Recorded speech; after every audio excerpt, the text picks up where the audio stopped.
Alors bonjour, bienvenue à cette nouvelle capsule du chapitre 3. Donc dans cette capsule, nous allons regarder un petit peu plus attentivement ce qu'on appelle les gaz. Donc c'est un des trois euh, possibilités pour la matière, c'est d'être sous la forme soit solide, liquide ou gazeuse. Alors on va regarder un petit peu plus comment ça se comporte sous la forme de gaz. Donc sous la forme de gaz qu'on a, c'est qu'on va avoir des particules qui vont être généralement très très éloignées les unes des autres, ok, pour être distribuées le plus possible de façon euh, uniformément et ils vont être très très rapides, donc ils vont se déplacer très très rapidement ces particules-là qui sont soit des molécules, peuvent être des atomes, donc, ils se déplacent très très vite, vont se rentrer en contact avec les uns avec les autres. Puis ces contacts-là, cette vitesse-là, elle augmente avec la température. Donc, ça subit ce qu'on appelle la théorie cinétique des gaz, qu'on va peut-être reparler un petit peu plus tard. Donc, les gaz occupent vraiment une place très, très importante dans le quotidien. Hein. Par exemple, l'air qu'on respire, on en a besoin pour pouvoir vivre. Donc, dans l'air, c'est un mélange d'azote, d'oxygène, d'argon, de CO2 et d'autres gaz à des plus petites proportions. Ou encore, on utilise des gaz pour gonfler des pneus, des ballons, des matelas, des coussins gonflables, des dispositifs de protection, etc. Donc, il y a vraiment une panoplie d'utilisation pour les gaz. Vous avez quelques utilisations ici de gaz courants. Donc, par exemple, l'acétylène, c'est utilisé pour la soudure de matériaux. L'ammoniac, utilisé comme un engrais, fabriquer des matières plastiques. L'argon, c'est un gaz rare qui est utilisé dans les ampoules à usage particulier. Hein, il permet d'avoir une certaine couleur qui est plus une espèce de mauve violacé. L'azote, qui est utilisé pour la préparation de l'ammoniac, qu'on vient voir tantôt. D'autres exemples, butane, qu'on utilise comme chauffage. Le chlore, qui est utilisé comme désinfectant. Vous avez le dioxyde de soufre, qui est un agent de conservation, qui est aussi un désinfectant, qui aussi est utilisé pour décolorer. L'éthylène, qui est utilisé pour la fabrication de matières plastiques. Vous avez le gaz carbonique, que vous connaissez probablement déjà, on en expire. Donc, c'est utilisé pour la carbonisation, gazéification de boissons gazeuses par exemple. Vous avez l'hélium, qui est un autre gaz rare, qui, lui, est utilisé, par exemple, pour les gaz, pour les ballons qu'on veut qui flottent, parce que l'hélium est plus léger que l'air. L'hydrogène, qui est un réactif très, très important, est utilisé comme un carburant. Hein, on essaie de faire des voitures à l'hydrogène, par exemple. Le méthane, on en a parlé durant le chapitre 2, c'est un combustible qui est quand même assez utilisé là, pour certains appareils là, pour pouvoir préparer à manger, par exemple. Monoxyde de carbone, qui est utilisé pour l'extraction de métaux et de minerais. Vous avez le N2O, qui est l'oxyde nitreux, qui est un anesthésique. L'oxygène, évidemment, on en respire et on en a besoin pour faire la combustion. Le propane, par exemple, pour faire un barbecue, combustible. Et finalement, ici dans la liste, le sulfure d'hydrogène, ce qui est un réactif chimique. Donc ça, c'est pas à savoir par cœur, c'est quelques exemples que juste pour vous donner une idée de qu'est-ce qu'on utilise qui sont des gaz de façon courante. Évidemment, vous, dans la cuisine, par exemple, on peut utiliser des gaz à différentes formes. Par exemple, si on veut créer des formes particulières avec des ballons qu'on va gonfler avec de l'air, puis ça nous permet de faire des espèces de formes où on peut mettre à l'intérieur comme une coupe. On peut mettre à l'intérieur là, pour faire en chocolat, par exemple, ici, là, des coupes de chocolat, mais ça peut être utilisé pour d'autres formes également. Donc c'est malléable, là. Les gaz prennent vraiment la forme qu'on veut dans le contenant. Donc on a un petit peu plus de liberté sur la forme. Les gaz, qu'est-ce qui est important? C'est justement, étant donné que les particules se déplacent très très très rapidement, ils sont souvent en contact entre eux, mais aussi avec la surface qui contient le gaz. Donc ça, c'est ce qu'on appelle la pression d'un gaz. Donc la pression d'un gaz, c'est exprimé par la force sur une surface, donc une aire. OK? Donc, il va y avoir un contact, par exemple, sur quand vous avez votre ballon qui est gonflé, l'air qui est à l'intérieur va frapper la paroi du ballon, puis ça crée avec une certaine force. Donc ça, c'est ce qu'on appelle la pression. Donc c'est des newtons par mètre carré. Donc vous avez newton, c'est un grand N, mètre carré. Donc ça, c'est des unités comme physique. Évidemment, nous, ce qu'on va utiliser, c'est plutôt que d'utiliser carrément ces unités-là, on les a remplacées pour des unités qu'on appelle, avec le système international, les unités qui portent mon nom, le Pascal. Donc, 1 Pascal, c'est égal à 1 Newton par mètre carré. Donc, vous allez voir les Pascals comme unité de pression beaucoup plus fréquemment. Vous verrez pratiquement jamais Newton par mètre carré. C'est juste pour vous expliquer d'où ça vient. Mais on ne l'utilisera pas sous cette forme-là. Par contre, il est possible qu'on voit d'autres types d'unités. Par exemple, atmosphère, millimètre de mercure. Hein, vous l'avez vu en laboratoire avec le baromètre. Vous avez les tares aussi, mais ça, c'est vraiment des vieilles unités. Alors, qu'est-ce qui arrive si moi, j'ai une valeur en millimètre de mercure, mais je le veux en pascal ou en kilopascal. Okay? Ben, il va falloir utiliser les conversions suivantes. Donc, 1 atmosphère, c'est égal à 101,325 kilopascal. Et ça, c'est égal à 760 mm de mercure. Alors, si jamais vous voulez faire une conversion de millimètre de mercure à kilopascal, il va falloir prendre vos millimètres de mercure fois 101,3 divisé par 760, ça va vous donner vos kilopascals. Donc, toujours comme un produit croisé. Hein? Donc, je vous montre un exemple de tout ça. Ici, si on se fait un exemple ici, on se dit donc on a 760 mm de mercure pour 101,3. Puis là, on peut garder plus de chiffres significatifs, mais généralement 101,3, c'est ce que je vous demanderais d'utiliser de façon générale, mais vous pouvez utiliser avec plus de chiffres significatifs si désiré, pour une meilleure précision. Donc, si vous savez que ça, c'est votre conversion possible, puis là, vous dites, bon, ben moi, j'ai 688 mm de mercure, puis je cherche combien ça équivaut de kilopascal. Alors, qu'est-ce que je vais faire? C'est que je vais prendre mes millimètres de mercure, multiplié par 101,3 et divisé par 760. Toujours en diagonale lorsqu'on fait multiplication et division. Donc, si je vous écris ça comme je m'attendrais dans un examen, par exemple, lorsque vous faites votre conversion, donc millimètre de mercure, multiplié par, et là, ce qui va être en haut, c'est 101,3 kilopascal, parce qu'on va être en kilopascal, et divisé par 760 mm de mercure. Comme ceci. Donc, ça va nous donner donc, le résultat en kilopascal, parce que millimètre de mercure et millimètre de mercure vont s'annuler, puisqu'ils sont un divisé par l'autre. Donc là, je ne ferai pas le calcul, mais c'est juste un exemple là, général que je vous donne pour savoir comment on fait pour faire une conversion. Je vais retourner à la présentation. Donc, ceci étant dit, ça va arriver de temps en temps que vous ayez à convertir. Pourquoi? Pourquoi on a besoin de convertir de 1 mm de mercure à kilopascal? Parce que les kilopascals, c'est généralement ce qu'on va utiliser le plus fréquemment pour les calculs en chimie. Tandis que les millimètres de mercure, c'est l'ancienne unité qui était utilisée pour la pression. Donc avant le système international. Donc pour mesurer la pression atmosphérique, la pression d'un gaz, on va utiliser généralement un manomètre.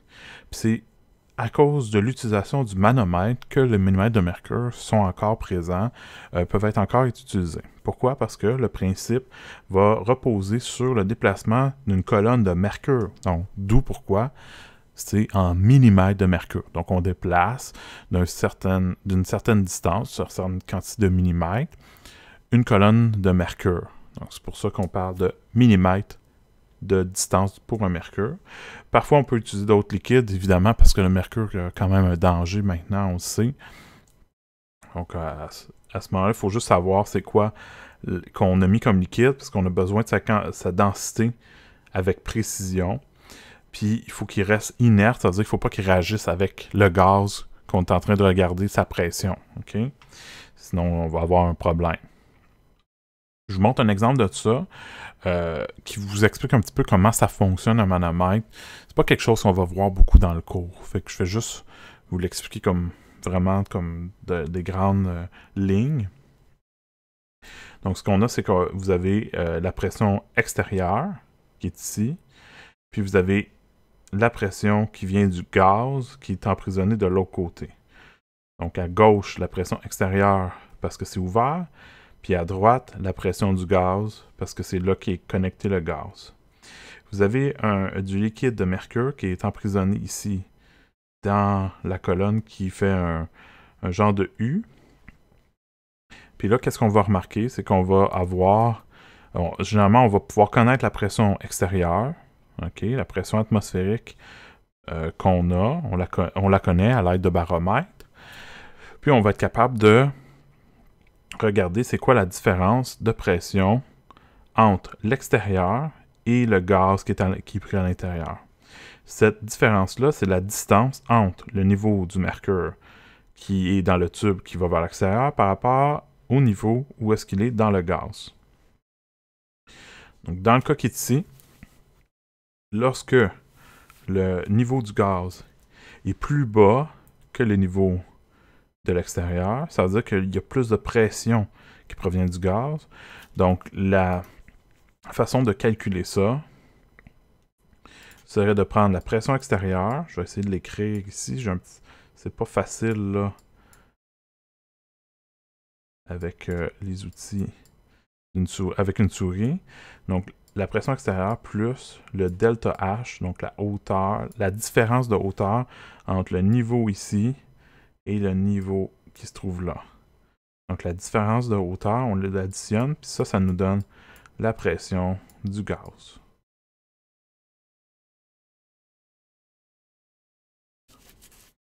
Tandis que si on a le contraire, lorsqu'on a une hauteur qui est plus basse, en fait, lorsque le liquide est plus bas du côté de la pression extérieure que de la pression du gaz, à ce moment-là, c'est le contraire. On prendrait la pression extérieure moins le delta H pour avoir notre pression de gaz. Donc ça, c'est juste pour vous montrer comment on utilise de façon générale un manomètre. Ça va être quand même assez rare qu'on le fasse dans le cadre du cours. Maintenant, on a des façons comme électroniques de pouvoir calculer les pressions de gaz là, qui sont beaucoup plus utiles plutôt que de calculer des différences de hauteur. Mais ça serait quelque chose qui est possible à faire encore. Et c'est pourquoi on a encore les millimètres de mercure qui sont souvent retrouvés dans les unités de pression. Alors, suite à ça, on va regarder un petit peu comment les gaz, comment ils vont répondre à différents paramètres. Le premier qu'on va regarder, ça va être par rapport à la loi de Boyle. Donc, on va voir quelques lois. Ce qui va être important, c'est pas nécessairement de les apprendre par cœur, parce qu'à la fin, une fois qu'on va toutes les avoir vues, les trois différentes lois, il y a même une quatrième qu'on verra pas, là, mais qui est comme liée aux autres. Lorsqu'on va avoir vu les trois lois des gaz, on va les rassembler ensemble dans une seule. Ça va être plus facile pour vous d'utiliser cette façon d'écrire-là pour pouvoir faire des calculs. Parce que retenir trois différentes équations mathématiques, c'est un petit peu plus difficile que juste en retenir une.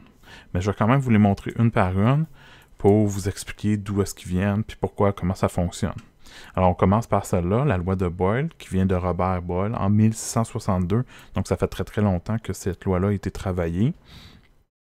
Ça met une relation entre la pression et le volume du gaz. Ça veut dire quoi? Ça veut dire que si on garde la température constante, le volume d'une certaine quantité de gaz, OK, puis on ne touche pas à la quantité qu'on va avoir mis de gaz, on garde la même quantité tout le temps, le volume va changer selon la pression. Il va être ce qu'on appelle inversement proportionnel. Donc, inversement proportionnel, ça veut dire quoi? Ça veut dire, donc ça, c'est la représentation pour inversement proportionnel. Donc, ici, ce que vous avez le symbole qui est ici. Ce symbole-là, c'est le symbole de proportionnel. OK? Donc, le symbole qui est ici au centre, là, c'est un alpha pour dire proportionnel. Puis pourquoi c'est inversement? C'est, vous pouvez voir, c'est 1 sur la pression. Donc, 1 sur la pression. Oups. Je vais annuler ce que je viens de faire. Oh, je peux pas. Donc, 1 sur la pression, ça c'est inversement.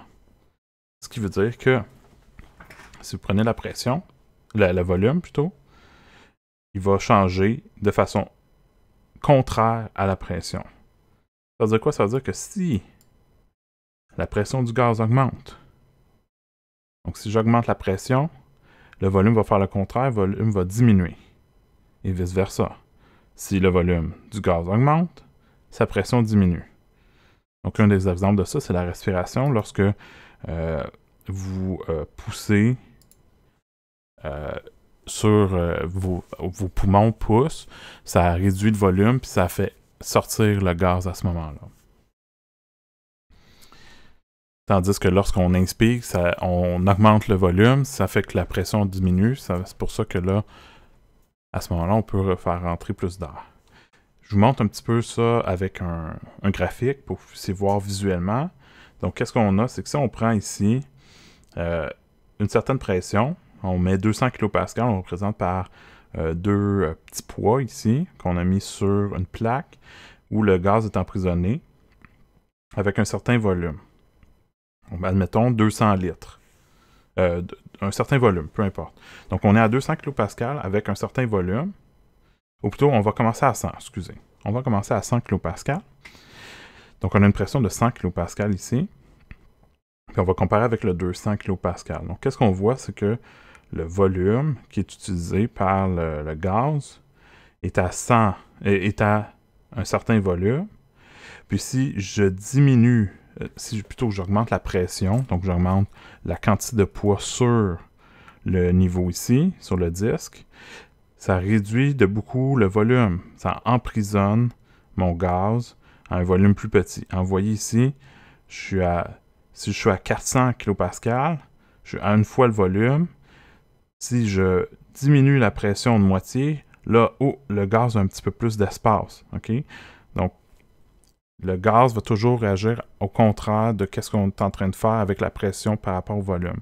Donc, si je diminue la pression, le volume augmente.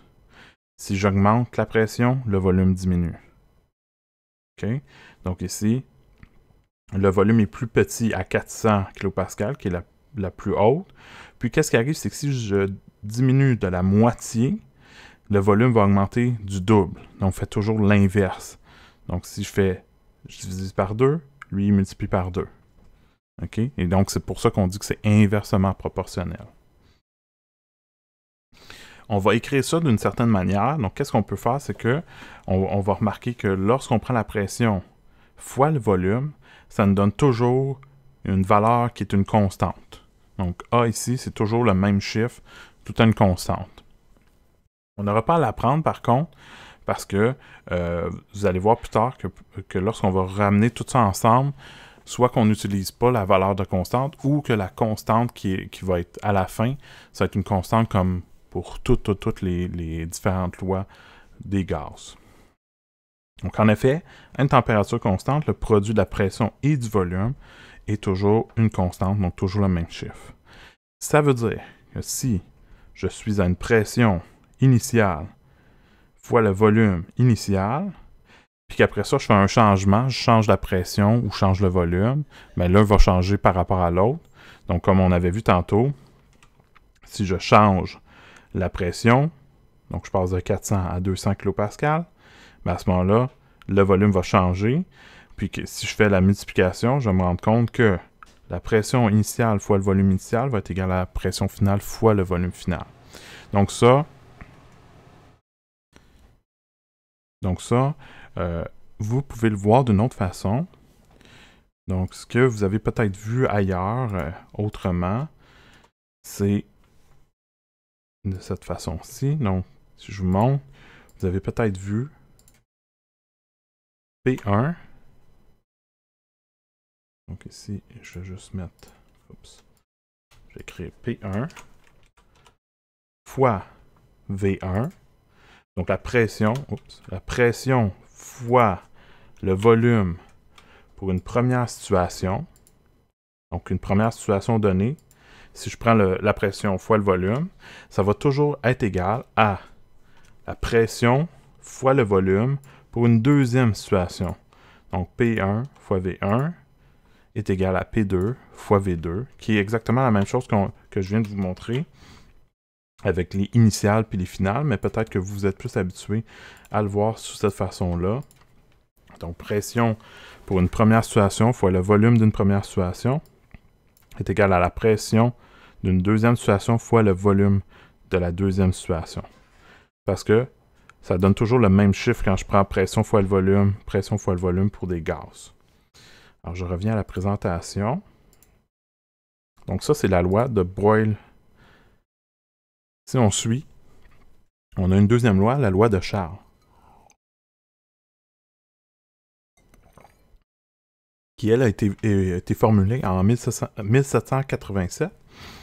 Puis, elle établit une relation entre, cette fois-ci, le volume, donc toujours encore le volume, et la température. OK? Donc, on va toujours avoir le volume dans les trois lois qu'on va voir. Donc, c'est pour ça qu'on va pouvoir les ramener tout ensemble. Mais ça va toujours être par rapport à un critère différent. Ça veut dire, par exemple, ici, on regarde la température, tandis que tantôt, on regardait la pression. Donc, qu'est-ce que ça dit? C'est que si on reste à une pression constante, le volume d'une quantité de gaz donnée est directement proportionnel à sa température en Kelvin. Donc, qu'est-ce qui va être important? Deux éléments. Premier élément, c'est que c'est proportionnel. OK? Donc, ça ici, c'est proportionnel. L'autre élément, c'est que c'est en Kelvin. Donc, la température ici, on la veut en Kelvin. Pas en degrés Celsius, en Kelvin. Donc, il va falloir probablement, de temps en temps, faire le changement adéquat pour amener une température qui serait en degrés Celsius en Kelvin. Donc, la question qui est souvent soulevée, c'est comment je vais faire. OK? Avant ça, ben, je vais vous montrer un petit peu qu'est-ce qu'on veut dire par cette relation-là. Donc, je vais vous montrer tantôt comment changer la température de degrés Celsius en Kelvin et vice-versa. Mais juste vous rappeler, qu'est-ce qui arrive, c'est que vu qu'ils sont proportionnels, directement proportionnels, si j'augmente le volume, la température va augmenter. Ou encore, si j'augmente la température, le volume va augmenter. Ou si je diminue l'un, l'autre diminue. Donc, ils suivent ensemble.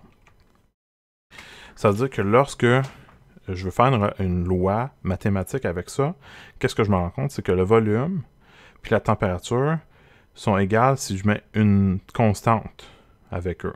OK? Puis qu'est-ce que je me rends compte? C'est que si je prends le volume divisé par la température, ça va toujours me donner ma constante. Donc, la loi de Boyle, c'est le volume initial divisé par la température initiale est égal au volume final divisé par la température finale. Donc, ça veut dire qu'on peut écrire une équation un petit peu comme on avait tantôt avec P1V1 est égal à P2V2, mais cette fois-ci, on va l'écrire avec le volume et la température. Donc, ça va devenir quoi? Ça va devenir le volume de la situation 1 par rapport divisé par la température de la situation 1 est égal au volume de la situation 2 par rapport divisé par la température de la situation 2. Donc, je vous l'écris ici. Donc, si on revient ici, donc vous aviez tantôt P1V1 est égal à P2V2. Donc, l'autre relation, c'est que votre volume pour une situation 1 divisé par la température, donc T1 de cette même situation, est égal à V2 sur T2. Donc, si, admettons, que ce soit dans celle-ci ou dans celle-là, vous connaissez V1, T1, vous cherchez V2, mais vous connaissez T2, vous pouvez isoler la variable que vous cherchez. Donc, même chose dans celle d'en haut. Vous pouvez toujours isoler, si vous connaissez 3 des 4 variables, vous pouvez isoler celle que vous cherchez pour pouvoir l'obtenir. Alors, je reviens à la présentation. Donc, dans la présentation, ce que je vous ai dit, c'est qu'après ça, il faut absolument que la température dans votre V1 puis votre T1 et votre T2 soit en Kelvin. OK? Je vous montre pourquoi. Donc, on va regarder ici avec un graphique qui vous montre que lorsque la température diminue, le volume diminue également. OK? Donc, passer d'un volume qui est celui-ci à autour de, par exemple, 70 degrés. Puis si j'amène à moins 100, vous voyez que ça a diminué par rapport à ce qu'on avait à une température plus élevée. Donc, lorsque la température diminue, le volume diminue. Puis si on suit cette ligne-là, OK? Parce que ça veut dire que c'est proportionnel, hein, quand c'est une ligne droite. Si on suit la ligne jusqu'au bout ici, un volume de 0. Un volume de 0, là, c'est comme s'il n'y avait rien, OK? Le gaz, il ne bouge plus, OK? Parce qu'il n'y a que plus de volume. Il est tout compressé. Ça se produit à une température de moins 273,15. Cette valeur-là, c'est le zéro absolu. Okay? C'est la température à laquelle on n'a plus de volume possible. Donc, si on suit la loi, c'est le maximum où on peut aller. On ne peut pas aller plus bas que ça. Et c'est pourquoi on a établi que le 0 Kelvin, c'était cette valeur-là. Et donc, lorsque vous voulez passer de degrés Celsius en Kelvin, vous devez utiliser la formule suivante. Donc, température en degrés Celsius plus 273,15, qui est le zéro absolu, nous donne la température en Kelvin. Donc, pour passer de Celsius à Kelvin, vous faites plus 273,15. Puis, si vous voulez faire l'inverse, vous voulez passer de Kelvin et revenir à degrés Celsius, vous devez faire moins 273,15. Donc, ça, vous allez l'utiliser de temps en temps. Donc, je vous rappelle, je vous suggère de la connaître, là, cette conversion-là, parce qu'elle est, malgré que je vais sûrement vous la fournir là, à l'examen, mais des fois, ça peut aider là, quand vous voulez le faire rapidement en laboratoire, par exemple, lorsqu'on en a besoin. Dernière loi, avant qu'on mette tout ça ensemble, c'est la loi qu'on appelle d'Avogadro. Donc, la loi d'Avogadro, elle, c'est la plus récente, là, 1811, pas très très récent.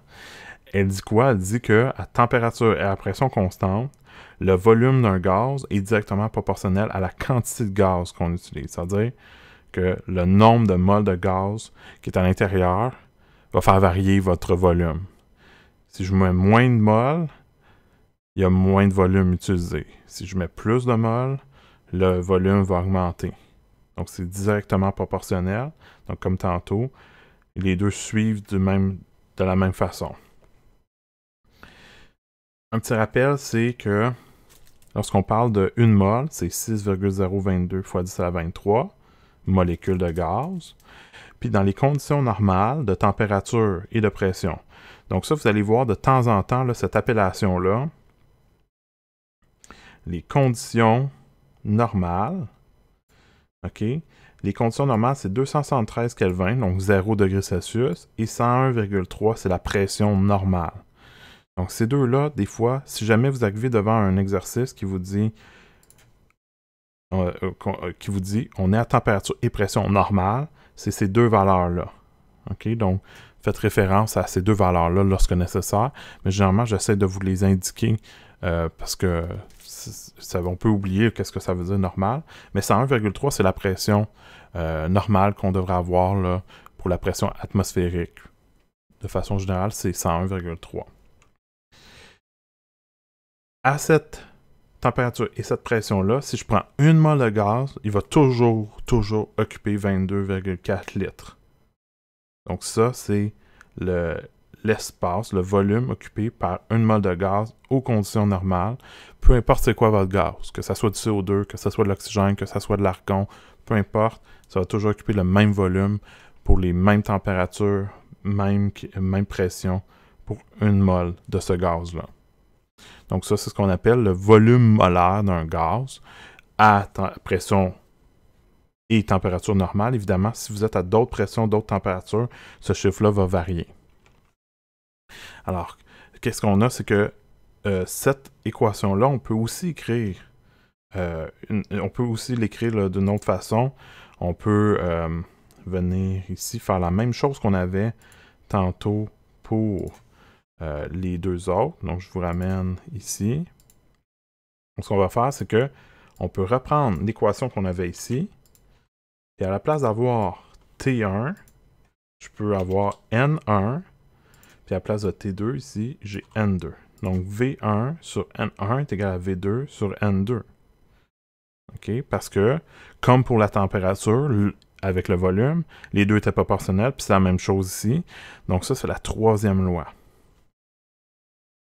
Donc, le volume d'une première situation divisé par le nombre de moles de cette première situation-là est égal au volume de cette deuxième situation-là divisé par le nombre de moles de la deuxième situation. Donc ça, jusqu'à date, toutes les équations qu'on a vues, ça met en relation deux situations qu'on doit regarder une par rapport à l'autre. Alors, je vous reviens ici dans la présentation. On va prendre ces trois lois-là, puis on va les mettre ensemble. Ça veut dire, la loi de Boyle, la loi de Charles, puis la loi d'Avogadro sont tous liés par rapport au volume. OK? Donc, il y en a une qui dit que c'est inversement proportionnel à la pression. Il y en a un autre qui dit que le volume est proportionnel à la température. Puis l'autre dit que le volume est proportionnel au nombre de moles. Donc, quand je les mets ensemble, qu'est-ce que je me rends compte? C'est que le nombre de moles, la température, vont être en haut du signe de proportionnalité par rapport au volume, tandis que la pression est en bas. Donc, ça donne que le volume, il est proportionnel au nombre de moles fois la température divisé par la pression. Donc, ça, c'est un signe proportionnel, c'est pas un signe d'égalité. Parce que pour qu'on rentre avec un signe d'égalité, c'est qu'il y a une constante qui devrait être soit d'un côté ou de l'autre. Donc, ça, c'est lorsqu'on va mettre vraiment une égalité, c'est qu'on a une constante ici. Donc, la pression fois le volume divisé par le nombre de moles fois la température nous donne une constante. Donc, cette constante-là, ça veut dire quoi? Ça veut dire que si je prends la pression fois le volume divisé par le nombre de moles fois la température, ça va me donner toujours la même valeur. Donc, si je suis en situation 1 par rapport à une situation 2, les deux situations vont être égales lorsque je prends P fois V sur N fois T. Donc, que ce soit P1 fois V1 est égal à N1 fois T1, est égal à P2 fois V2 sur N2 fois T2. Donc, ça, cette équation-là, ça regroupe les trois équations qu'on a vues précédemment. Pourquoi? C'est qu'en fait, quand vous regardez cette équation-là, donc je vais la réécrire, puis je vais vous la montrer sur le document Word. Donc, ça va changer. Alors, la voici. Donc, l'équation qui regroupe les trois d'en haut, c'est la suivante. Puis pourquoi c'est la suivante? Donc, admettons qu'on se dit, OK, je prends cette équation-là, qui contient les trois autres, puis je veux voir comment ça qu'elle contient les trois autres. Donc, admettons, on se dit que N1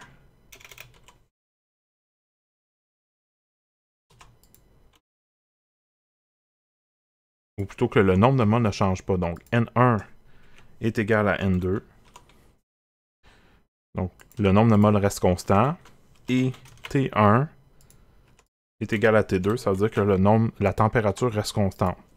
Donc ça, je vous rappelle, lorsqu'on a émis la première hypothèse, la première équation qui est là, P1 fois V1 est égal à P2 fois V2, c'est parce que on était à nombre de moles et température constante. Donc, qu'est-ce qui arrive ici? C'est que si le N1 et N2 sont égales, parce que c'est constant entre les deux situations, bien, on peut enlever N1 et N2. Puis si on nous dit que la température est constante, ça veut dire que T1 puis T2 sont égales, bien, je peux enlever T1 puis T2. Puis ça fait en sorte que je peux enlever tout ce qui est en bas. Donc, Là, je peux pas le faire disparaître, là, parce que là, il faudrait que je reprenne ça ici. Je vais juste enlever comme ça. Donc, si j'enlève tout ce qui est en bas, ça me donne P1 fois V1 est égal à P2 fois V2, qui est exactement la première. Donc, dans cette formule-là, qui comprend tout ce qu'on a vu jusqu'à maintenant, vous retrouvez les 3 autres formules. Donc, vous n'avez pas à les apprendre par cœur. La seule que vous avez besoin d'utiliser, c'est celle-là. Puis tout ce qui est égal, de la première situation à la deuxième situation, vous faites juste les retirer. Vous n'avez pas besoin de les avoir dans votre équation pour faire votre calcul. Vous faites juste les enlever lorsque ça reste constant. OK?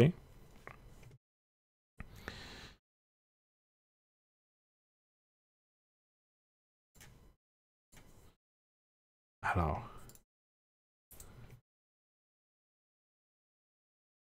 je reviens à la présentation.